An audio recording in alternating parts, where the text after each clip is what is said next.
Gloire à Dieu. Alors pendant que nous sommes debout, si nous pouvons prendre nos Bibles.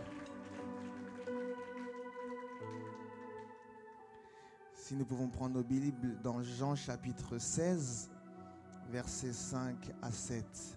Jean 16, 5 à 7.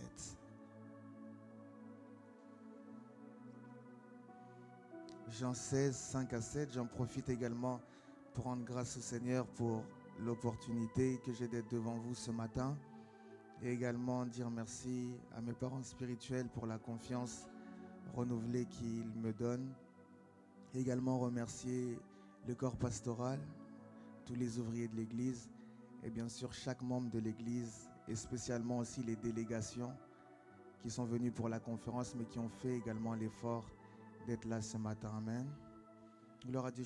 Jean chapitre 16, versets 5 à 7. Je ne sais pas si l'homme de Dieu Paul peut nous faire la lecture. Amen, amen. Amen. Je lis la parole au nom de Jésus. Jean chapitre 16, versets 5 à 7. Versets 5 à 7. Maintenant, je m'en vais vers celui qui m'a envoyé. Et aucun de vous ne me demande, où vas-tu? Mais parce que je vous ai dit ces choses, la tristesse a rempli votre cœur. Cependant, je vous dis la vérité, il vous est avantageux que je m'en aille. Car si je ne m'en vais pas, le consolateur ne viendra pas vers vous. Mais si je m'en vais, je vous l'enverrai. Parole Amen. du Seigneur. 2 Corinthiens chapitre 13 verset 14.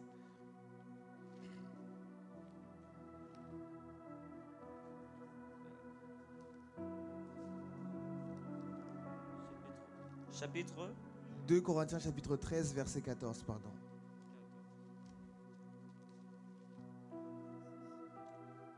« 2 Corinthiens 13. 14, oui. J'ai pas 14. Non, 2 Corinthiens chapitre 13 verset 14. Il n'y a pas 14. Le dernier verset de 2 Corinthiens, c'est lequel? 13. Ok, ça dépend des versions. 13. Okay. Que la grâce du Seigneur Jésus-Christ, l'amour de Dieu et la communion du Saint-Esprit soient avec vous. Parole du tous. Seigneur. Vous pouvez vous asseoir. Merci beaucoup. Alors ce matin, le Seigneur m'a mis à cœur d'échanger avec vous autour d'un thème qui va dans la continuité de ce qui a été annoncé depuis le début du mois dernier. Et ce matin, j'aimerais échanger avec vous sur la communion avec le Saint-Esprit. Je croyais que quelqu'un allait dire Amen. La communion avec le Saint-Esprit. Et je commencerai en utilisant le dernier passage qu'on a lu dans 2 Corinthiens chapitre 13 verset 13, où l'apôtre Paul est en train de s'adresser à l'église de Corinthe et il leur dit que la grâce du Seigneur Jésus-Christ, l'amour de Dieu et la communion du Saint-Esprit soient avec vous tous. Amen.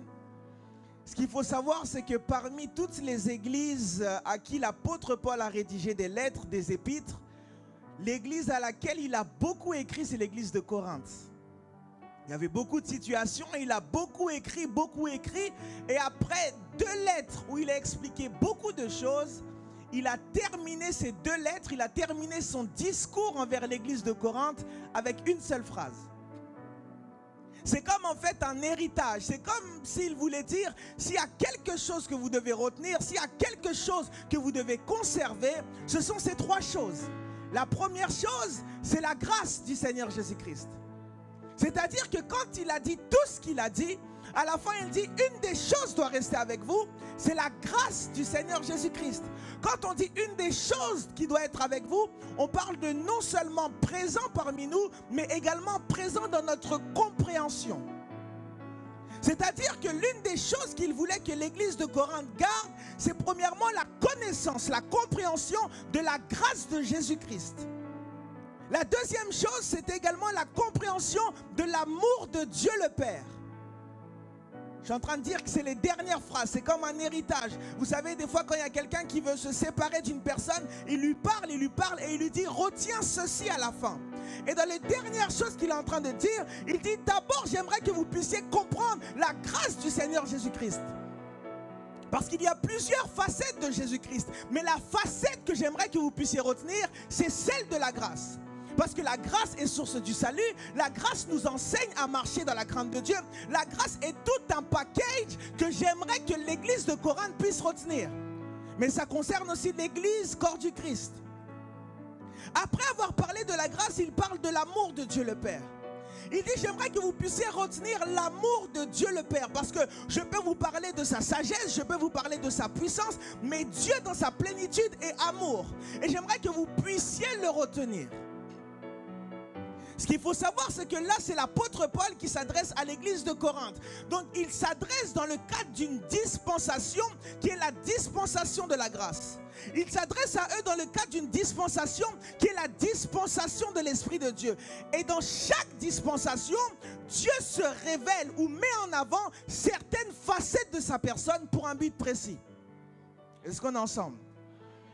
Et ici, on voit que les facettes que Paul veut léguer à l'église de Corinthe, premièrement, il veut que dans cette dispensation, l'église puisse comprendre qu'est-ce que la grâce de Jésus-Christ. Deuxièmement, il veut que l'église puisse comprendre qu'est-ce que l'amour de Dieu le Père. À un moment, il va parler dans un autre épître, il va parler de la hauteur, de la profondeur, de la largeur de l'amour de Dieu. Et la dernière chose qu'il va dire, c'est la communion du Saint-Esprit. C'est-à-dire qu'on voit que pour chaque personne de la Trinité, il veut qu'il y ait une facette, il veut que l'Église puisse s'approprier d'une facette particulière, de quelque chose de particulier par rapport à chaque personne de la divinité. Il veut que l'Église puisse retenir la grâce en ce qui concerne le Fils. Parce que la Bible dit la vérité et la grâce sont venues par Jésus-Christ. Il veut que quand on regarde le Père, on pense à l'amour de Dieu. Car Dieu a tant aimé le monde qu'il a donné son Fils unique afin que quiconque croit ne périsse pas mais qu'il ait la vie éternelle. Mais en ce qui concerne l'Esprit de Dieu, la chose qu'il veut qu'on retienne, qu'on garde, qu'on intériorise, qu'on pratique, c'est ce qu'on appelle la communion. Et il sait que si une église a la compréhension complète de la grâce de Jésus-Christ, a la compréhension et la conscience de l'amour de Dieu, et en plus de ça, applique la vie de communion avec l'Esprit de Dieu, cette église sera forte. Et il n'y aura plus rien à redire sur cette église parce que la grâce va travailler, l'amour va travailler et la communion va travailler pour le perfectionnement de cette église. Est-ce qu'on est ensemble? Alors il dit que la communion du Saint-Esprit soit avec vous. Quand on parle de la communion, qu'est-ce qu'on dit? Quand on parle de la communion, on parle d'une union. On parle d'un accord entre deux personnes. Dans les synonymes, il y a une affinité, une alliance, une correspondance, une entente, une harmonie. Quand on dit que la communion du Saint-Esprit soit avec vous, on est en train de dire que l'harmonie du Saint-Esprit, l'harmonie avec le Saint-Esprit. Quand on parle de quelque chose d'harmonieux, on parle de quelque chose qui fonctionne ensemble et qui est beau à voir, qui a une compatibilité, mais qui a un résultat positif dans l'association. Quand on parle d'harmonie, on parle d'association. Peut-être qu'on peut prendre une couleur qui est belle, une autre couleur qui est belle, mais quand on les associe, il n'y a pas d'harmonie. Mais Paul nous parle d'une harmonie avec l'Esprit de Dieu. C'est-à-dire quand on te voit et quand on voit la personne de l'Esprit de Dieu, on voit qu'il y a une harmonie. Et c'est ce qu'il est en train de dire. Donc dans les synonymes, il y a unité, harmonie, entente. Et dans le mot grec pour communion, c'est koinonia. Mais qui vient du mot koinonios, qui veut dire un partenaire, un associé, un compagnon, et celui avec qui on partage toutes choses. Est-ce que vous me suivez? C'est là où l'apôtre Paul voulait emmener l'église. Et il parle de cet aspect-là à cause de la dispensation dans laquelle nous sommes. Parce qu'à l'époque, la communion, la communication, l'harmonie avec le Saint-Esprit a été perdue à cause de la chute de l'homme. L'homme dans le jardin d'Éden avait cette communion avec le Seigneur. Chaque soir, la Bible dit que le Seigneur venait visiter et il y avait cette communion, il y avait cette harmonie entre Dieu et l'homme jusqu'au moment où l'homme a chuté. Et quand l'homme a chuté, le premier Adam a chuté et il a laissé à notre race humaine un écart, un décalage, un manque de communion entre l'homme et Dieu. Dieu a dit à l'homme, si tu manges de ce fruit-là, tu mourras. Mais vous allez remarquer avec moi que lorsque Adam a mangé ce fruit, il n'est pas mort physiquement. Alors dans ce cas-là, qu'est-ce que la mort? La mort n'est pas la fin de ta vie physique, mais la mort est la séparation avec la source de vie qui est Dieu. Est-ce que vous me suivez? Parce que quand on dit que les gens seront dans la mort éternelle, ça veut dire que même ceux qui seront en enfer vont vivre, mais ils seront morts. Ils vont vivre par leur existence, mais ils seront morts par leur séparation avec le Dieu source de toute vie. Alors quand l'homme a chuté, il s'est déconnecté. C'est ça la mort. La vraie mort, c'est l'absence de communion. Je répète, la vraie mort, c'est l'absence de communion avec la source de vie, avec le Créateur, le possesseur de la vie. Et Adam était vivant dans son corps, mais mort dans son esprit. Parce que son esprit tire sa source de Dieu. Adam a été configuré pour vivre qu'en contact avec Dieu. De la même manière que le poisson a été configuré pour vivre dans l'eau. C'est l'environnement du poisson.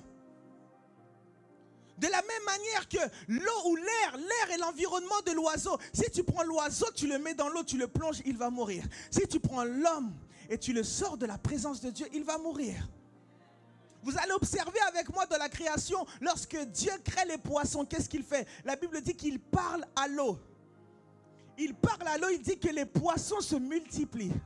C'est-à-dire qu'il parle quand sa parole rentre en contact avec l'environnement, les choses de l'environnement sortent. Quand il parle à la terre, il parle et les animaux de la terre sortent de la terre parce que le contact de sa parole et de l'environnement emmène des créatures qui dépendent de l'environnement. Mais quand il crée l'homme, il dit faisons. Ça veut dire qu'il envoie sa parole pas sur la terre mais vers lui-même. Il ne parle pas à l'eau pour créer l'homme. Il ne parle pas à la terre pour créer l'homme. Il se parle à lui-même. C'est-à-dire que la parole sort et revient vers lui et l'homme sort. Et quand l'homme sort, il sort où? Il sort où? Si le poisson est sorti dans l'eau, si le bétail est apparu dans la terre, l'homme, quand il est apparu à l'intérieur de Dieu.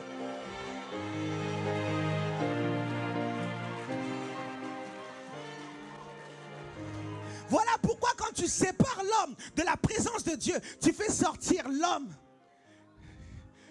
de son environnement de vie. Voilà pourquoi Dieu a formé l'homme. La Bible dit qu'il a soufflé dans ses narines pour que l'homme puisse vivre. Pourquoi il a soufflé dans ses narines? Quand tu souffles, ce qui sort, c'est ce qui est à l'intérieur de toi. L'esprit de l'homme étant à l'intérieur de Dieu, pour qu'il fasse sortir l'esprit de l'homme et qu'il le fasse rentrer dans le corps qu'il a formé, il a dû souffler dans ses narines. Et en plus de souffler dans ses narines, il l'a placé dans le jardin d'Éden où il y avait la présence condensée de Dieu. Parce que quand tu sors un poisson de l'eau, il faut le mettre dans un aquarium.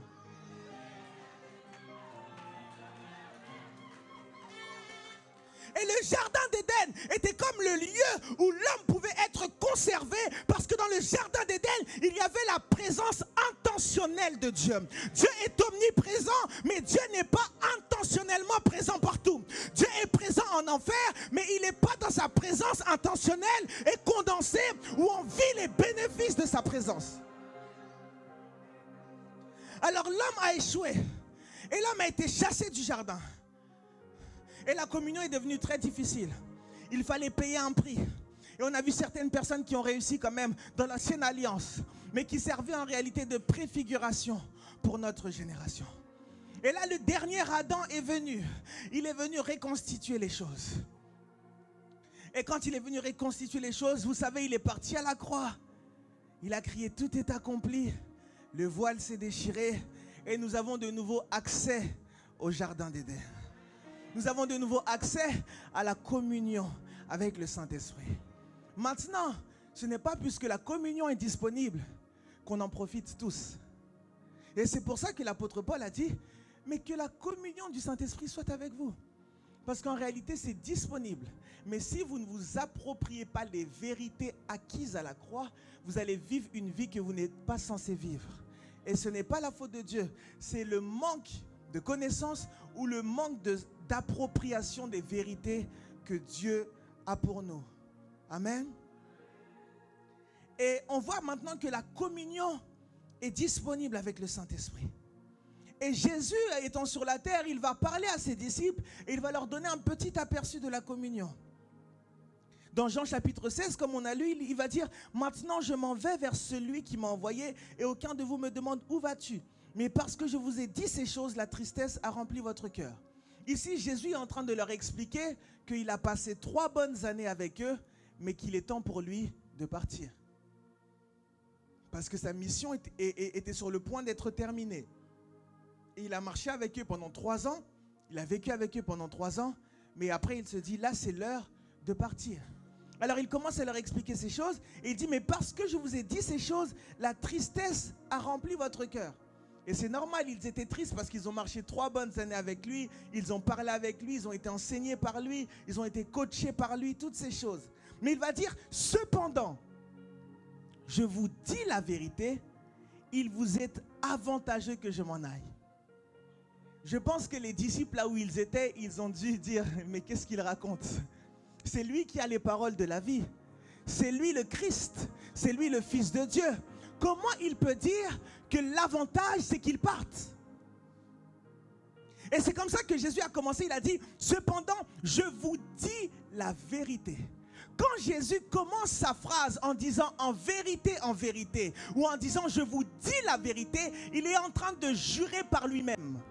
Parce que Jésus n'a pas besoin de dire je vous dis la vérité. Lui-même a dit je suis le chemin, la vérité et la vie. Alors quand il parle, c'est la vérité. Mais il savait que c'était un concept trop grand pour notre compréhension. Voilà pourquoi il a juré par lui-même. Il a dit moi la vérité, je vous dis la vérité.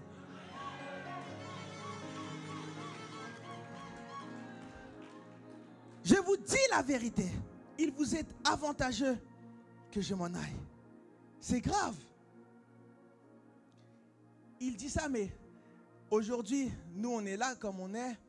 Mais je vous dis la vérité, c'est une vérité qui est très dure à intérioriser pour nous.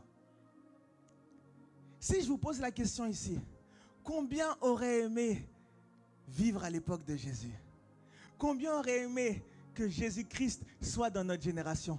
Tout le monde allait lever la main. Alors qu'il a dit, cette époque-là est moins avantageuse que l'époque dans laquelle vous êtes. Et tant qu'on n'a pas compris cette vérité, on ne saura pas l'importance du Saint-Esprit. Et on ne cherchera pas à avoir une communion avec lui. Parce que pour nous, on a la nostalgie du Jésus fait chair. Est-ce que vous me suivez? Et c'est une mentalité qu'on a. On a la nostalgie du Jésus fait chair. J'ai entendu une histoire un jour, il y avait un service de guérison, il y avait un paralytique. Le pasteur arrive devant le paralytique et dit, ah, si seulement Jésus était là. Mais ce même Jésus, il ne veut plus être là. Parce que quand il est là, il a la plénitude de la divinité, mais condensée dans un corps qui est limité.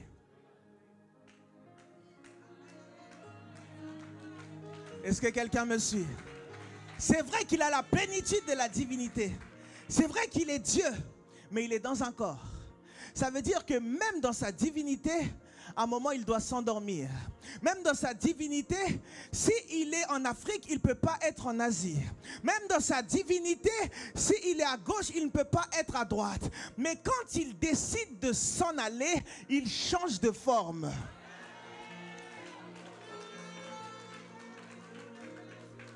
Je ne sais pas s'il y a des gens qui connaissent la science. On appelle ça le principe de l'évaporation.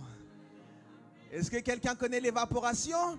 L'évaporation, c'est quoi? L'évaporation, c'est qu'il y a de l'eau qui est sur un territoire précis. Si j'ai soif, si j'ai besoin d'eau, je dois faire le déplacement pour aller à la source d'eau pour m'abreuver. On est d'accord?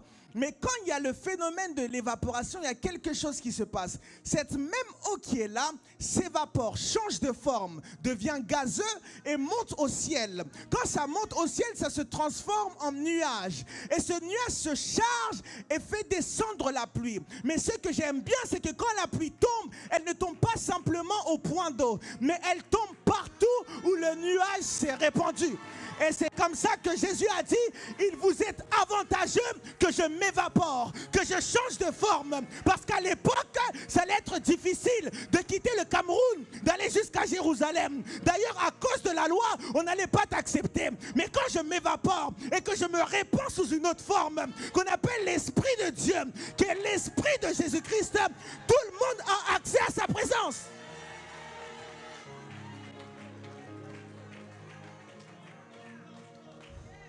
Il vous est avantageux. Ça veut dire que nous vivons dans la dispensation de l'avantage. Vous êtes plus avantagés que ceux qui ont vécu à l'époque de Jésus. Vous dites amen, mais vous ne croyez pas à ces choses. Parce que moi-même, des fois, je bloque avec ça. C'est quelque chose qui est, quand on lit la parole de Dieu, on se dit, mais non, j'aurais aimé que Jésus soit là pour régler cette situation. Mais il est là.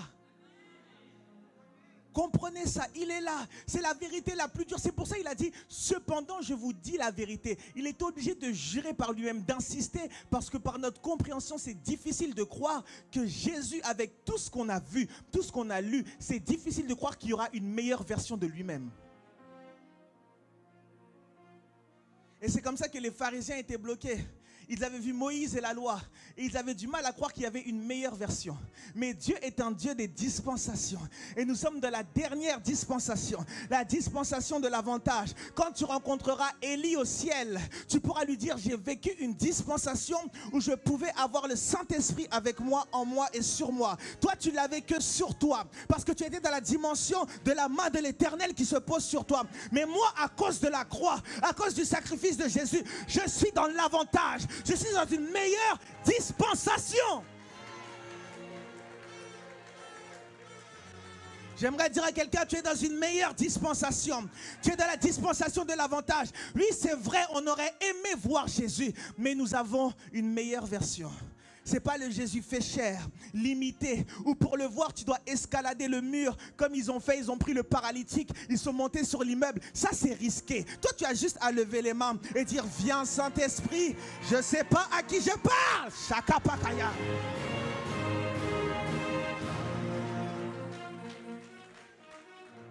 Et on doit comprendre ça. Parce que le Saint-Esprit avec nous, c'est Jésus-Christ avec nous. À tout moment, à tout lieu. Parce que si Jésus-Christ était là présent, un jour il est à Jéricho, après il est à Galilée, après il est à Bethléem. Mais le Saint-Esprit, il est avec toi tout le temps. À chaque moment, tu dors, lui il est là. Il reste réveillé, il n'est pas limité par un corps. Et avoir accès au Saint-Esprit, à la communion du Saint-Esprit, c'est avoir accès à Jésus-Christ tout le temps, en tout lieu. Ça veut dire, c'est avoir accès à son omnipotence. Ça veut dire, c'est avoir accès à son omniscience. Ça veut dire, c'est avoir accès à son omniprésence. Ça veut dire, c'est avoir accès à ses valeurs. C'est avoir accès à sa nature. À tout moment, en tout lieu. Tu es là, le Saint-Esprit est avec toi. Et c'est ce qui fait la différence. J'aimerais que quelqu'un puisse se dire ce matin, je dois développer ma communion avec l'Esprit de Dieu. C'est un régime qui est beaucoup plus important, beaucoup plus glorieux que le régime de l'onction. Parce que l'onction travaille dans le cadre d'une mission, mais la communion travaille au quotidien. Si je n'ai pas de service, je n'ai pas d'onction. Mais si j'ai la communion, même si je ne suis pas en service, même si je n'ai pas le micro, je marche dans la rue et il y a la présence, sa présence. Kapakayas, kataya. J'ai sa présence qui marche avec moi. Je n'ai pas besoin d'être en service. J'ai la communion. Il est là. C'est comme si Jésus était avec moi. Je peux lui parler. Je peux le questionner. Et je sens sa présence.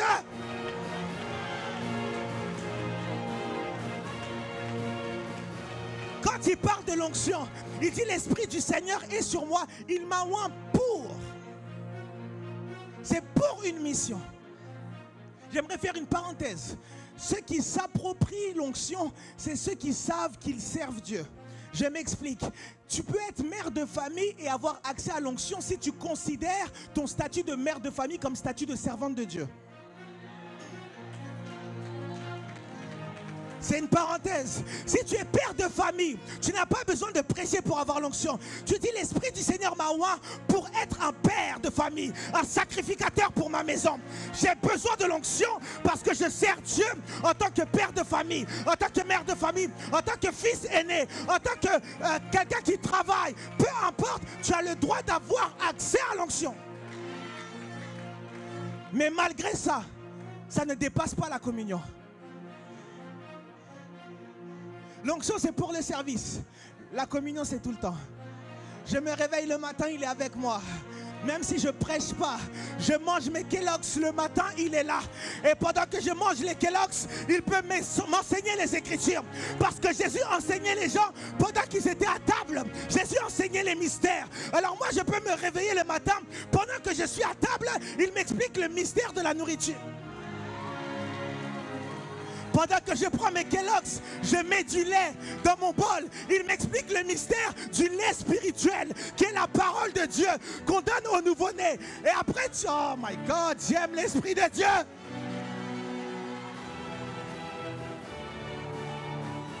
La dimension de la communion est plus importante que la dimension des dons spirituels. Parce que les dons spirituels sont là pour l'édification des saints. Les dons spirituels sont là pour édifier. Donc quand on a besoin d'édification, c'est là où le don se manifeste. Mais quand il y a la communion, est-ce que je peux prêcher ce matin? Il y en a certains qui travaillent dans le don de la parole de connaissance. Mais moi, je communie avec l'esprit de connaissance. Alors entre moi et lui,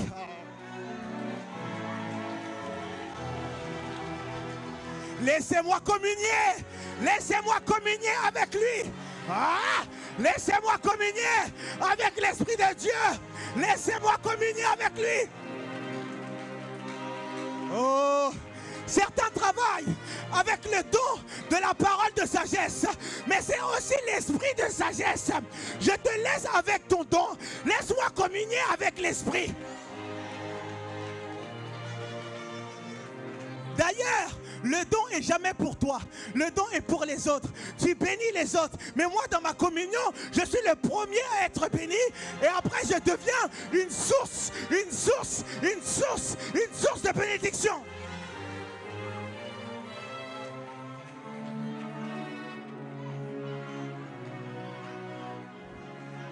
La communion. Laissez-moi avec ma communion. Vous cherchez l'onction, c'est bien. Je sais que quand je vais monter pour prêcher, j'aurai l'onction. Parce que c'est dans le cadre du service. Je dis, Père, oins-moi pour prêcher. Mais quand je descends, j'ai besoin de la communion. Quand je descends, j'ai besoin de sa présence. Quand je descends, j'ai besoin d'être dans mon jardin d'Éden. C'est lui mon Éden. C'est en lui que je demeure. C'est avec lui que je communie au quotidien. Et quand nous comprenons cela, nous pouvons saisir la vérité. On dit merci Jésus. C'est vrai qu'on aurait aimé que tu sois là, mais on aime ta nouvelle version. Parce que tu peux être avec moi et avec ma soeur, et avec mon frère, avec ceux qui sont au Japon, ceux qui sont aux États-Unis. On est tous en train de bénéficier de la multiplicité de tes facettes par la communion avec l'Esprit de Dieu. Ah mon Dieu, mon roi. Il dit cependant, il vous est avantageux que je m'en aille. Pourquoi il dit ce? Il dit, car si je ne m'en vais pas, le consolateur ne viendra pas. Vous savez, consolateur vient du mot paraklétos, qui veut dire beaucoup de choses, associé, avocat, toutes ces choses. Mais quand je regarde vraiment dans ce qu'il voulait dire, c'était vraiment consolateur. Et je me dis, mais pourquoi il parle de consolateur?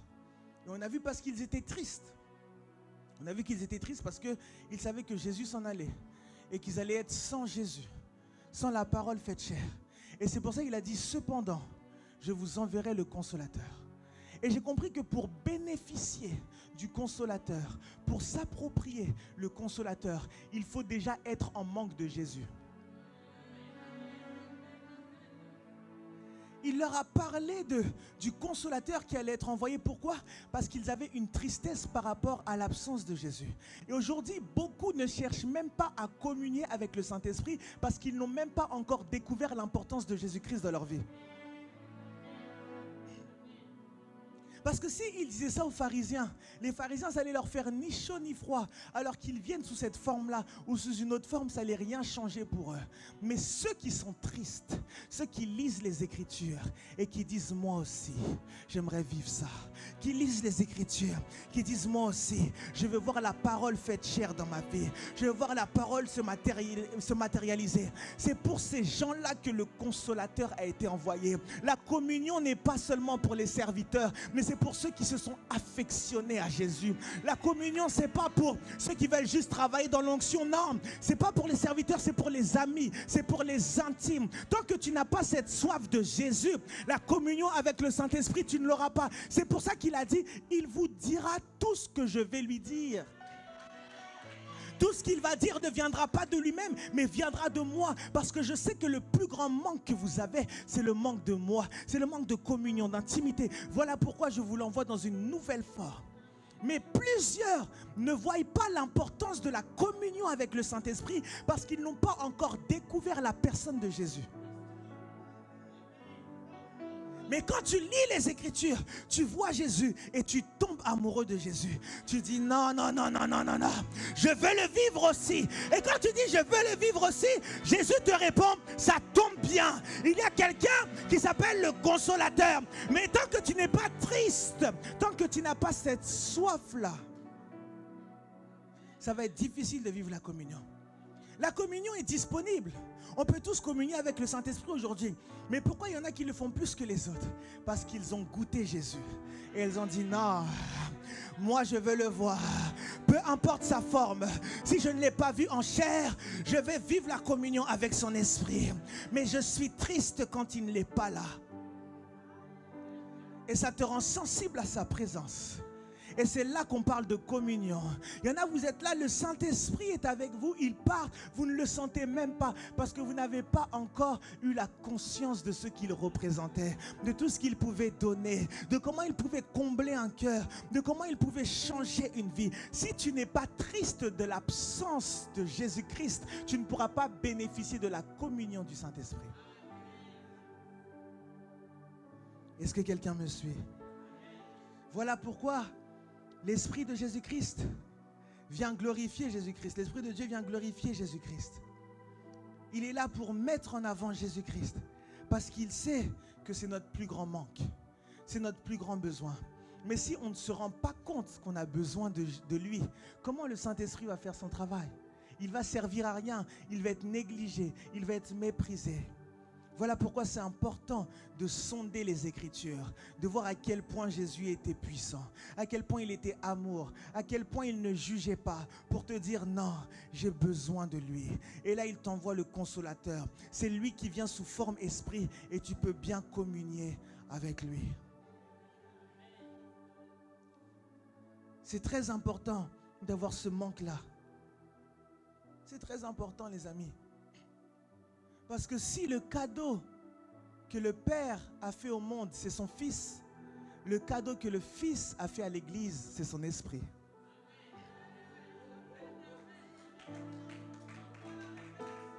Car Dieu a tant aimé le monde qu'il a donné son Fils unique, afin que quiconque croit ne périsse point, mais ait la vie éternelle.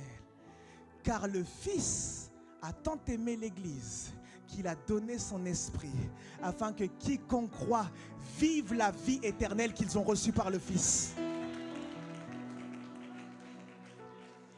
Je ne sais pas si quelqu'un a compris. Je répète, le Père a tant aimé le monde qu'il a donné son Fils pour qu'il reçoive la vie. Mais le Fils a tant aimé l'Église qu'il a donné son esprit afin qu'ils vivent la vie qu'ils ont reçue par le Fils. Parce que c'est par l'Esprit de Dieu que nous pouvons vivre la vie Zoé que nous avons reçue. Est-ce qu'on est ensemble?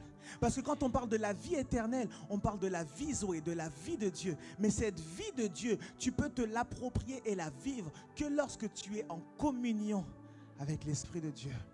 Si le Fils a déchiré le voile qui nous sépare du lieu saint au lieu très saint, l'Esprit est celui qui nous prend par la main et qui nous fait passer au travers du voile. Voilà pourquoi il est important de communier avec lui. Il est important d'avoir cette vie de communion avec l'Esprit de Dieu. Alors comment communier avec lui? C'est peut-être la question qu'on se pose. La Bible dit dans Amos chapitre 3 au verset 3, « Deux personnes marchent-ils ensemble sans en être convenus ?» C'est une question qui est dans la parole de Dieu que le prophète pose. Est-ce que deux personnes peuvent marcher ensemble s'ils ne se sont pas convenus, s'ils ne se sont pas mis d'accord? Est-ce qu'ils peuvent marcher ensemble? Bien sûr, la réponse est non. Deux personnes ne peuvent pas marcher ensemble s'ils ne se sont pas mis d'accord, s'ils ne se sont pas convenus, s'ils ne se sont pas dit « Ok, je m'engage à marcher avec toi ». On est d'accord? Alors, comment communier avec lui? Premièrement, nous devons nous-mêmes nous convenir de marcher avec lui. Et comment ça se passe? C'est en travaillant notre conscience et notre âme par rapport aux vérités rattachées à la communion. C'est un travail qui doit se faire dans la conscience et dans l'âme. Quelqu'un connaît Benny Hinn ici? Il a sorti un livre qui est un best-seller qui s'appelle « Bonjour Saint-Esprit ». Et il explique dans ce livre qu'à chaque fois qu'il se réveille, il dit « Bonjour Saint-Esprit ». Alors pourquoi il faisait ça? Il ne faisait pas ça dans un cadre religieux, mais il faisait ça pour chaque jour rappeler à sa conscience que quand il se réveille le matin, il n'est pas seul. Il est avec l'Esprit de Dieu parce que l'Esprit a promis d'être là dans le cadre de la communion. Est-ce que vous me suivez? C'est-à-dire qu'il s'est éduqué. Il a éduqué son âme par rapport à la conscience de la présence du Saint-Esprit. J'aimerais dire, tu veux communier avec l'Esprit de Dieu, il faut d'abord faire un travail dans ton âme, un travail dans ta conscience. Lui, c'était de dire bonjour Saint-Esprit, mais chacun a une manière d'éveiller sa conscience. Peut-être que toi, ça va être d'écrire. Ça veut dire que chaque jour, tu consacres un temps dans ta journée où tu écris. Mais quand tu écris, tu te dis consciemment que ce que tu écris, tu l'écris au Saint-Esprit. C'est-à-dire que tu es en train de développer ta conscience. Il y en a, ça va être de marcher en parlant. Ils se disent que dans ma journée, j'ai mon temps où je vais marcher avec le Saint-Esprit. Et ça travaille son âme et ça travaille sa conscience. Maintenant, il faut que chacun puisse découvrir qu'est-ce qui va éveiller ta conscience par rapport à sa présence. Est-ce que j'aide quelqu'un? Qu'est-ce qui va éveiller ta conscience par rapport à sa présence? Il y en a qui disent bonjour Saint-Esprit pour faire comme Benny Hinn. Mais si tu n'attaches pas la même importance aux paroles que lui, il n'y aura pas le même effet. Ça se trouve que toi, il y en a, ils peuvent s'asseoir dans leur chambre, ils mettent une chaise en face d'eux et ils commencent à parler. C'est comme ça qu'ils éveillent leur conscience. Mais toi, comment tu éveilles ta conscience? Parce que c'est en travaillant sur ta conscience, en éveillant ta conscience, qu'à partir de là, tu pourras bénéficier de la richesse de la communion. Est-ce que vous me suivez? C'est d'abord un travail de l'âme. Dans l'esprit, c'est déjà disponible, mais c'est d'abord un travail de l'âme. Et des fois, il y a beaucoup de vérités spirituelles qu'on rate à cause de l'âme. L'une des grandes vérités, c'est le parler en langue. Des fois, c'est à cause de l'âme. On prie pour la personne sent que ça veut déborder, mais elle commence à se dire non, ce parler en langue qui veut sortir de ma bouche, je l'ai déjà entendu à gauche, à droite, donc peut-être que je suis en train d'inventer.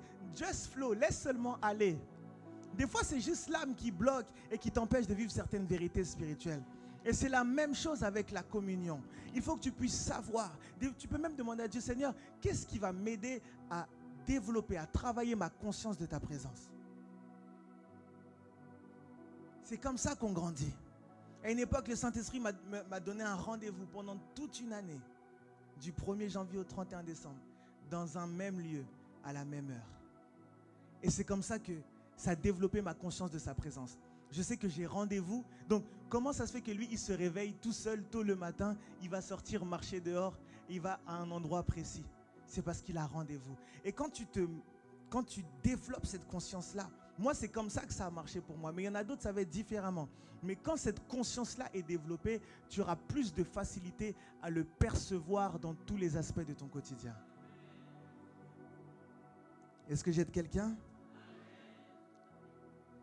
Il y a un passage que j'aime bien dans Acte 15, verset 28, qui dit, c'est juste une phrase que les apôtres ont dit, « Car il a paru bon au Saint-Esprit et à nous de ne vous imposer d'autres charges que ce qui est nécessaire. » J'ai bien aimé la formulation, « Car il a paru bon au Saint-Esprit et à nous. » On voit que dans leur manière de parler, ils sont en train de l'inclure, même dans les décisions qu'ils prennent.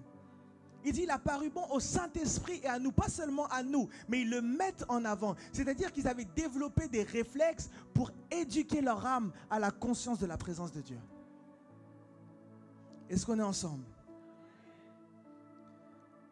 Au-delà de ça, la communion du Saint-Esprit avec le Saint-Esprit est facilitée lorsqu'il y a déjà la plénitude du Saint-Esprit à l'intérieur. Je répète, la communion avec est facilitée lorsqu'il y a la plénitude dedans. Parce qu'il y a plusieurs dimensions de l'Esprit de Dieu. Il y a l'Esprit de Dieu qui est en nous, comme on nous l'a prêché, je crois, il y a 3 semaines avec le pasteur Ange, qui vient comme un sceau, qui vient nous sceller, c'est à l'intérieur de nous. Au-delà de ça, l'Esprit en nous vient également nous enseigner par rapport à la compréhension des Écritures.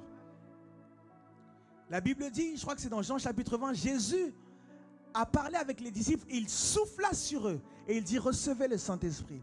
Et l'esprit qu'ils ont reçu, ce n'était pas le même qu'ils ont reçu le jour de la Pentecôte. C'était une autre dimension qui leur permettait d'avoir une compréhension des Écritures. Donc quand tu fais grandir le Saint-Esprit à l'intérieur de toi, quand tu le laisses travailler en profondeur à l'intérieur de toi, ça va faciliter la communion avec lui. Est-ce que vous me suivez? Il y en a plusieurs qui ont du mal à avoir une communion avec lui parce qu'ils ne le laissent pas travailler en dedans, à l'intérieur d'eux. Quand il travaille à l'intérieur de toi, déjà il travaille cet aspect de la révélation de la parole de Dieu. Il va mettre en toi la soif de la parole de Dieu. Parce que c'est plus facile que le Saint-Esprit puisse travailler avec toi lorsque vous avez le même langage qui est la parole de Dieu. Alors il va te remplir avec la parole de Dieu. Voilà pourquoi j'aimerais dire à quelqu'un, lis la Bible, lis les Écritures, mange le rouleau. Plus tu lis la Bible, plus tu seras rempli. Et plus tu seras rempli, plus tu pourras communier facilement avec lui. Quand il est à l'intérieur de toi, il travaille aussi ton caractère. Il te brise, il te change. Il t'introduit dans ce qu'on appelle le fruit de l'esprit. Et quand il t'introduit dans le fruit de l'esprit, tu peux mieux communier avec lui. Parce que dans le cadre de la communion, il est comme une colombe. Il est sensible. Alors s'il veut communier avec toi, il va d'abord s'assurer qu'à l'intérieur de toi, le terrain soit déjà bien arrangé par le fruit de l'esprit afin de ne pas le faire fuir à tout moment. Est-ce que vous me suivez? Il y en a beaucoup qui cherchent la communion avec le Saint-Esprit. Oui, le Saint-Esprit, c'est mon meilleur ami. Oui, c'est mon ami. Mais on voit déjà qu'à l'intérieur, il y a un travail qui n'a pas encore été fait. Si le travail n'a pas encore été fait, ce n'est pas le Saint-Esprit avec qui tu communies. C'est avec tes pensées, ton imagination, tes motivations, tes intentions. Mais Amos a dit, 2 personnes doivent être d'accord, en accord. Ils doivent être convenus ensemble pour pouvoir marcher ensemble. Voilà pourquoi il faut ce travail en profondeur. Le Saint-Esprit travaille ton caractère. Il travaille ton cœur. Il te met la soif de la parole. Comme ça, quand vous discutez, vous parlez le même langage. Il peut mieux t'expliquer. Il va te rappeler. Il a dit, il vous rappellera tout ce que je vous ai dit. Mais si tu ne lis pas la parole de Dieu, qu'est-ce qu'il va te rappeler? Donc il travaille d'abord la soif de la parole et il travaille également ton caractère, le fruit de l'esprit, afin que tu puisses marcher avec lui sans le faire fuir, sans l'attrister, sans l'éteindre. Est-ce que vous me suivez? Il y a des gens, des fois on les entend parler, ils disent oui, moi le Saint-Esprit m'a dit, Saint-Esprit m'a dit. Mais tu vois le caractère, le comportement. Tu dis mais mon Dieu, quel Saint-Esprit? J'ai rien dit.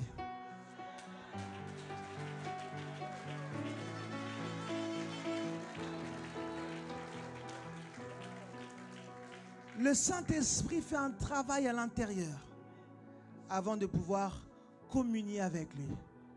Amen. Avant de pouvoir rentrer dans la communion.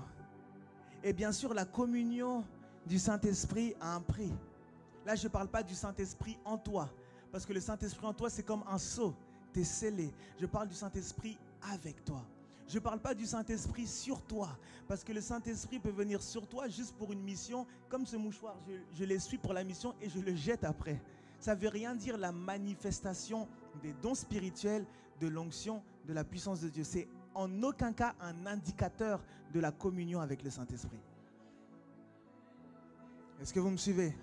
Dans la communion du Saint-Esprit, il y a le caractère. Dans la communion du Saint-Esprit, il y a l'atmosphère que tu transportes. Et dans la communion du Saint-Esprit, il y a cette dimension d'intimité, de secret. Dans le secret, le secret. Il y a cette dimension d'intimité. Quand vous voyez des gens, dès que le Saint-Esprit leur parle, le Saint-Esprit m'a dit, le Saint-Esprit m'a dit, ils ne sont pas intimes.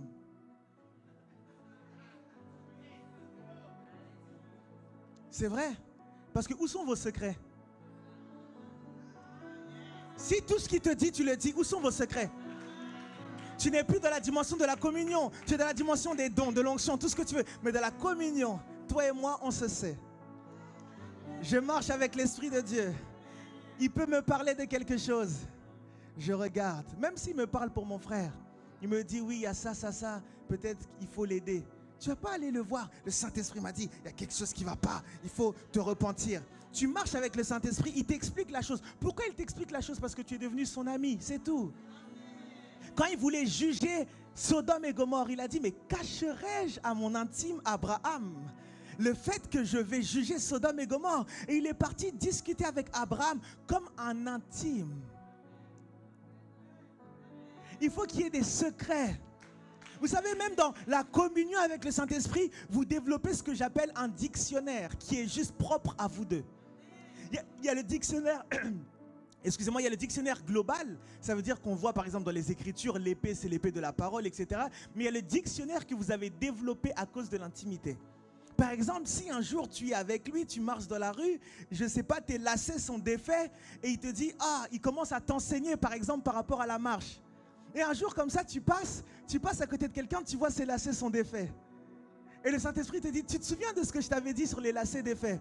C'est sa situation. Et toi, tu regardes seulement, tu vois ses lacets défaits, tu lui dis, tes lacets sont défaits. Lui, il fait ses lacets, mais tu ne sais pas que toi et le Saint-Esprit, vous avez eu à communiquer. C'est ça la communion, c'est ça l'intimité.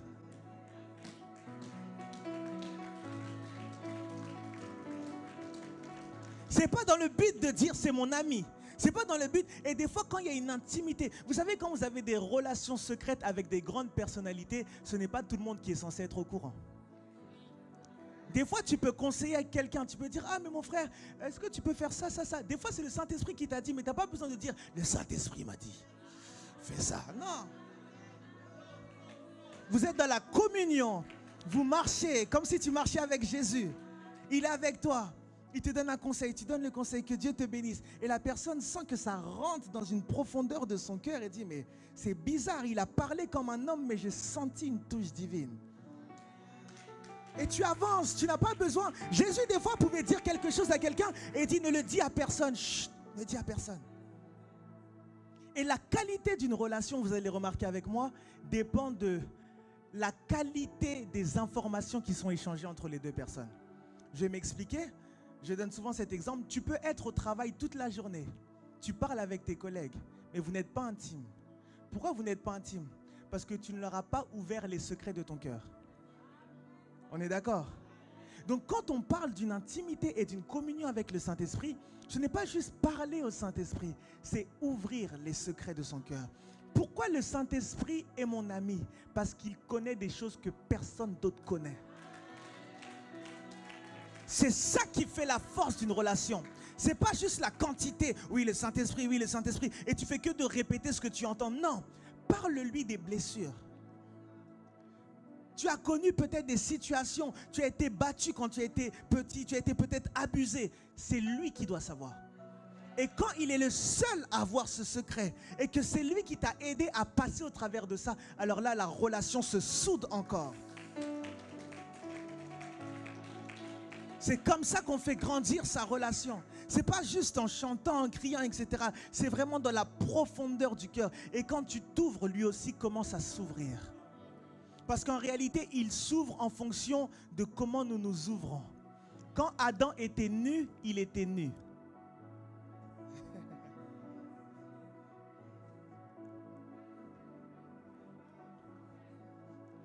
Quand Adam a mis les feuilles de figuier, il s'est caché. Quand Adam a mis les peaux d'animaux, il se révélait comme Yahweh Rapha, Yahweh Nissi, mais il ne montrait jamais toute la plénitude de sa personne. Pourquoi? Parce que quand l'homme décide de mettre une barrière, il met aussi une barrière. Tu veux que le Saint-Esprit aille en profondeur avec toi, commence à lui dire les choses qui sont au plus profond de ton cœur. Les blessures, les choses. Et quand il guérit ça, crois-moi que tu vas l'aimer encore plus. Tu vas découvrir des facettes de sa personne. Tu vas dire, oh Saint-Esprit, je t'aime. Et les gens vont dire, mais non, il abuse, etc. C'est parce que tu ne connais pas les secrets qu'on a. Tu ne sais pas ce qu'il a guéri à l'intérieur de moi. Tu ne sais pas que le travail qu'il a fait. Je de ma vie, je t'aime. Chantons Saint-Esprit,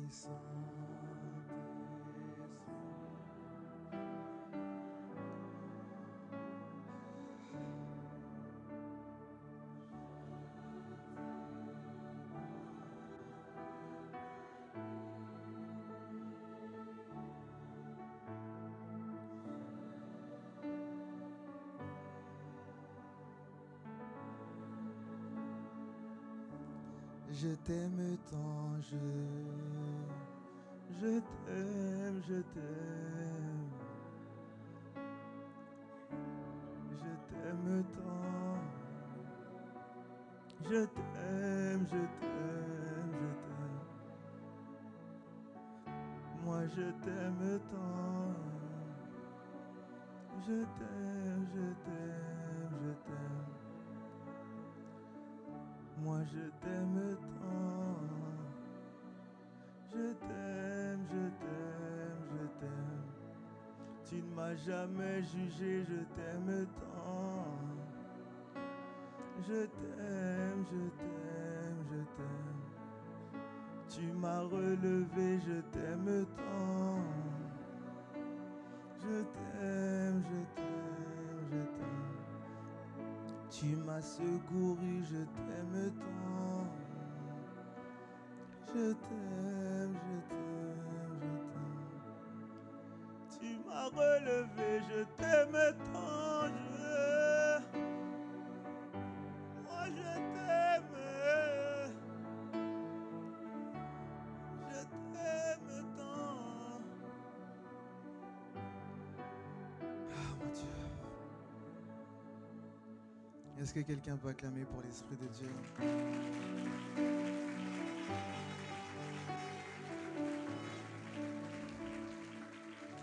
Je vais finir par le prix à payer pour une communion avec l'Esprit de Dieu. Ce qu'il faut savoir, c'est que c'est une dimension qui est très puissante, comme j'ai expliqué tout à l'heure, la dimension de la communion, mais qui est également très sensible.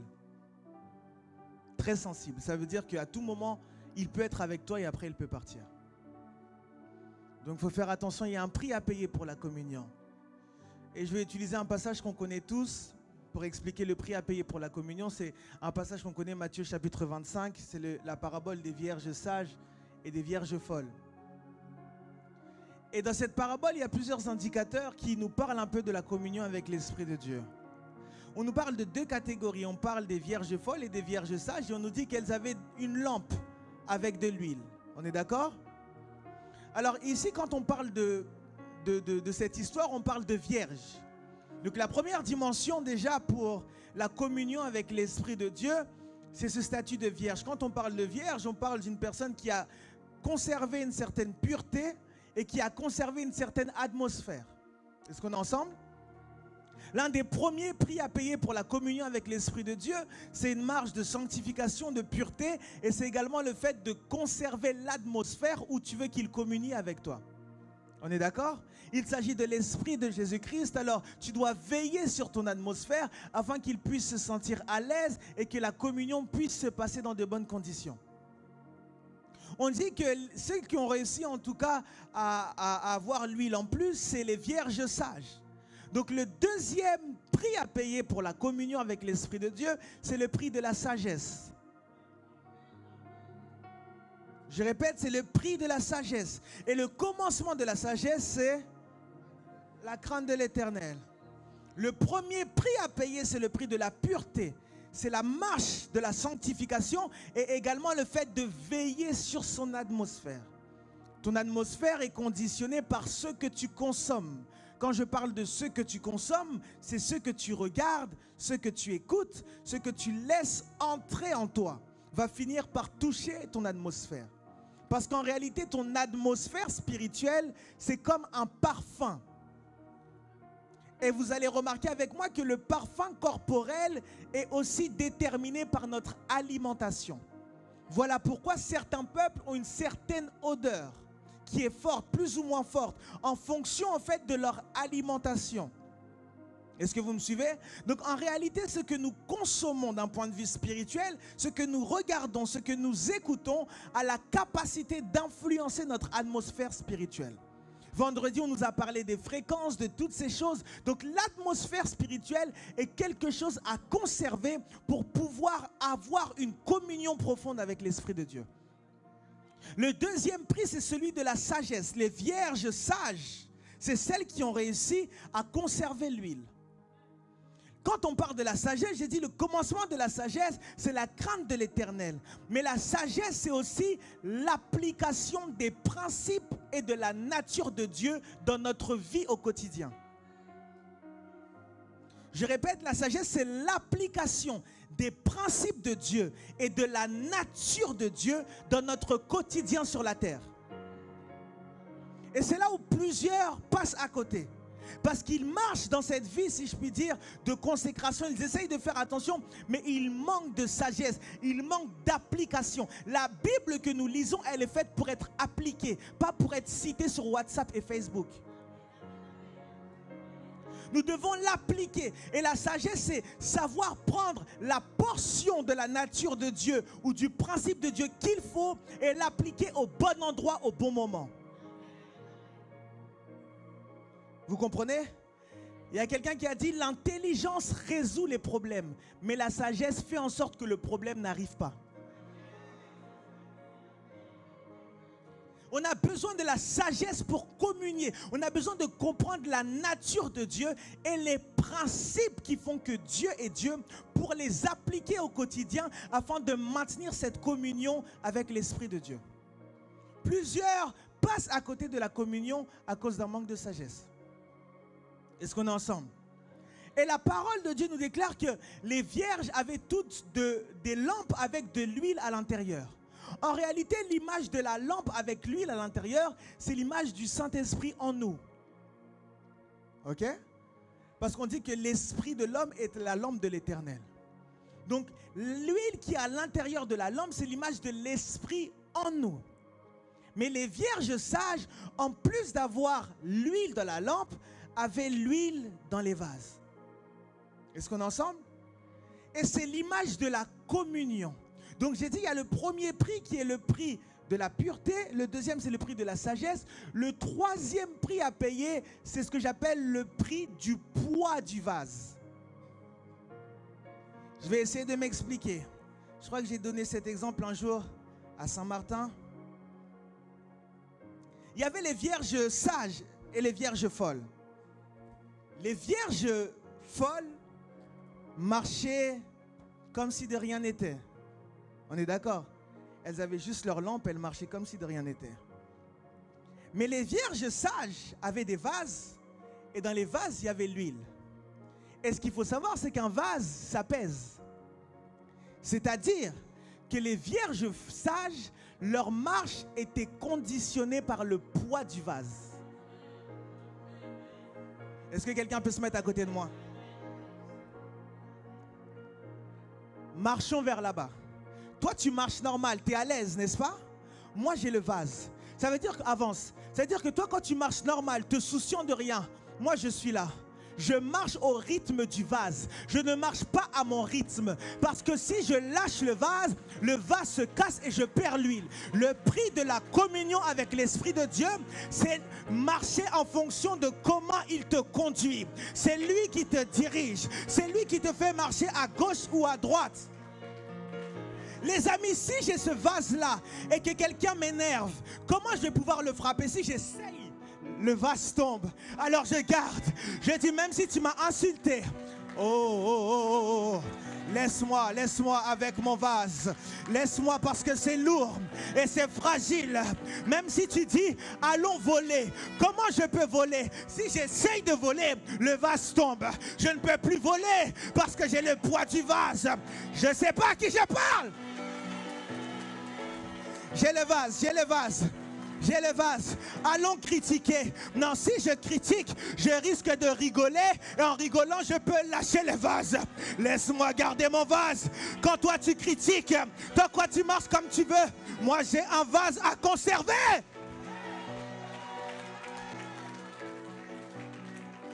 C'est ça le prix de la communion.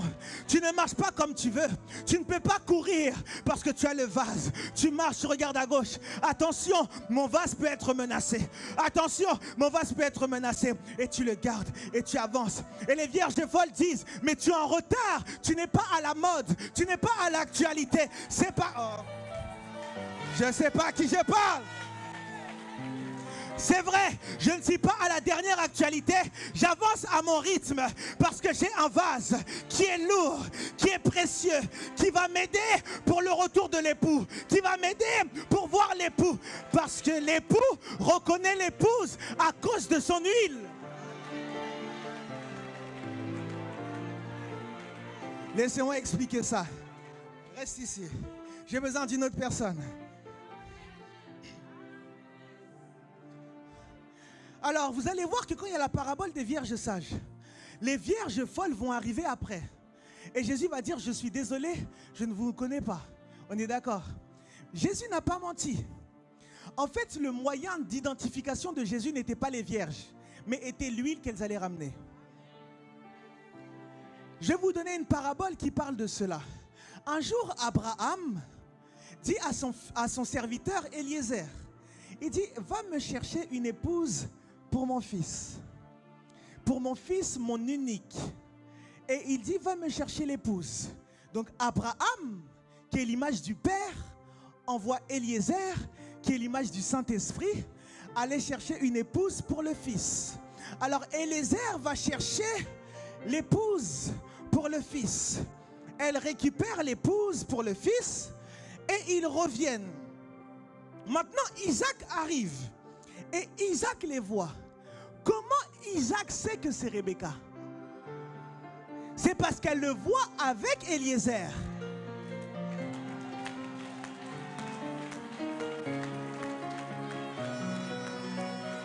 Est-ce que je peux prêcher ce matin? Si Rebecca était venue avec quelqu'un d'autre, il allait dire à Rebecca, je ne te connais pas. Le problème n'est pas l'épouse. Le problème est avec qui l'épouse vient.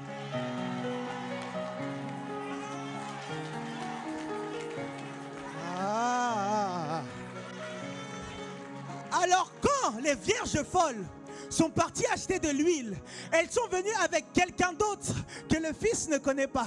Le fils regarde, il dit, mais ce n'est pas Eliezer, donc qui es-tu? Est-ce que tu t'es perdu? Je ne te connais pas. Pas parce que tu es moche, pas parce que tu n'es pas vierge, mais parce que tu es avec la mauvaise personne. Vous pouvez vous asseoir, merci. Voilà pourquoi il faut garder le vase. Parce que c'est le vase qui te fait rentrer. C'est pas parce que tu es vierge. Tu peux être vierge. On te voit, tu es belle. Mais je ne reconnais pas Eliezer. Je ne reconnais pas celui qui t'a fait venir jusqu'ici. Voilà pourquoi je ne peux pas te faire entrer dans la maison de mon père.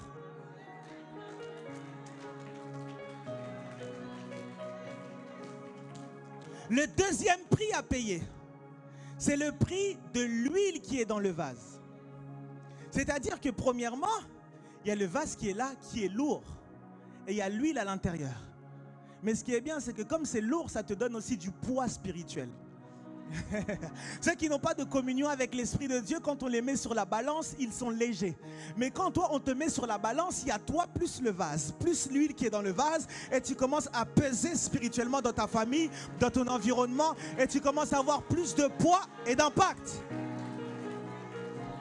Mais maintenant, il y a le prix de l'huile. Il y a le prix de l'huile. Je vais prendre un autre exemple. Pour le prix de l'huile. L'huile, c'est le liquide qui est à l'intérieur du vase. On est d'accord? Je prends ça. On va recommencer l'exemple.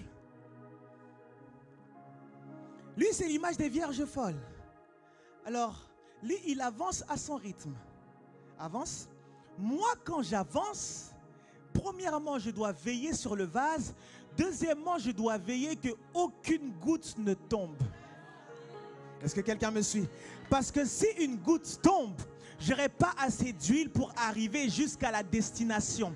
Alors le deuxième prix à payer, c'est le prix du focus. Oh.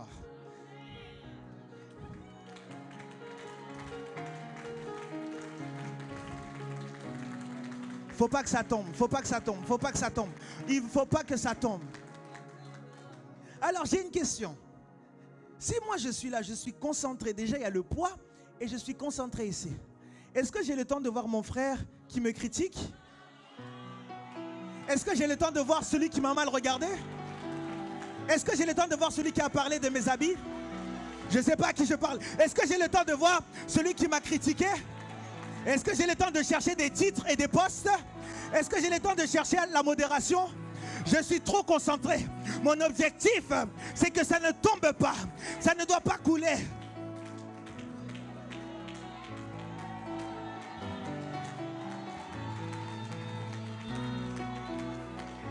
Oh non, aujourd'hui, le culte, c'était pas trop ça. Pourquoi c'était pas ça? Parce que tu as regardé les chantres, tu n'as pas regardé ton vase.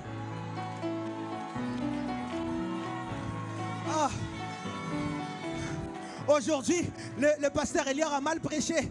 Non, moi j'étais tellement concentré sur l'huile que l'huile m'a enseigné derrière sa prédication. Non, aujourd'hui, son lacet était défait. Pourquoi tu as eu le temps de regarder mon lacet? Toi, sois concentré.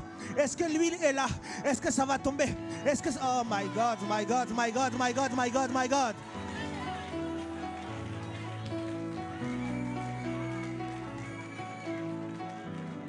C'est ça le prix de la communion. Pendant que les vierges folles étaient là, elles sont libres. Et des fois, peut-être les vierges sages pouvaient envier les vierges folles. Ah, elles sont, c'est vrai, elles aussi, elles ont leur virginité. Et puis, on va tous vers l'époux. On dirait que c'est bien. Nous, on a l'impression de souffrir. C'est comme si on est trop focalisé sur l'huile. Peut-être que finalement, non. Le temps nous donnera raison, les amis.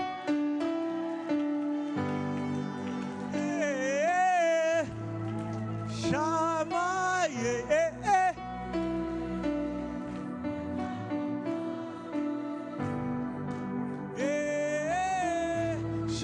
Shama, Shama,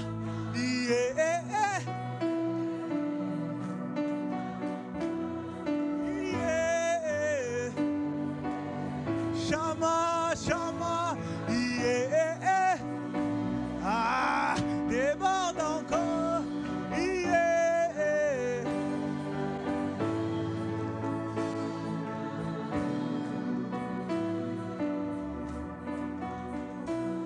le prix de la communion. Et quand tu as cette communion, quand tu gardes ce vase-là, c'est là où tu vois la dimension de la multiplication. Un jour, il y avait une femme, une veuve, qui était là. Elle n'avait plus d'argent, plus rien.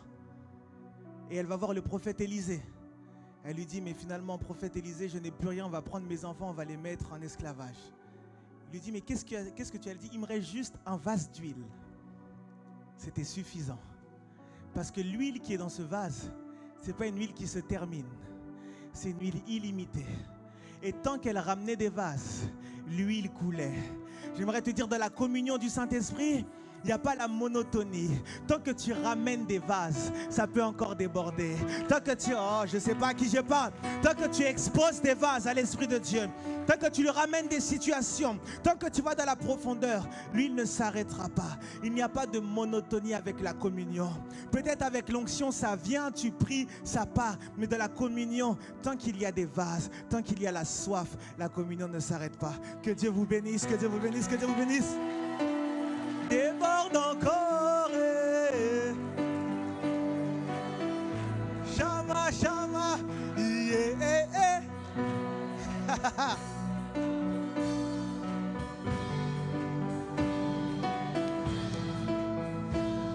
Yeah, yeah, yeah. Ya, ya, ya.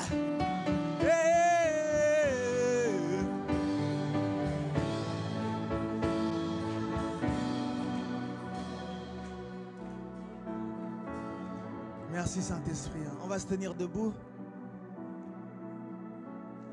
Oh mon Dieu. Je voulais faire un appel, mais non. Le Seigneur me demande de vraiment laisser chacun prier en fonction de ce qu'il a reçu. J'ai essayé au maximum de dire ce que je pouvais dire, mais le Saint-Esprit, je crois, a fait un travail dans les cœurs. J'aimerais juste nous laisser 3-4 minutes pour prier. Chacun va prier comme il le sent. Si tu sens que tu n'arrives pas à développer ta communion du Saint-Esprit, tu peux même venir prier devant. Tu peux même, je ne sais pas comment le Saint-Esprit va te mettre à cœur les choses, mais j'aimerais que tu sois libre vraiment de prier, dire si tu dis Saint-Esprit, j'ai besoin de plus de toi. Saint-Esprit, j'ai besoin d'intérioriser cette vérité. Saint-Esprit, j'ai besoin que tu puisses me donner les instructions de comment développer ma conscience. J'aimerais que chacun puisse prier. Est-ce qu'on peut élever la voix et commencer à prier?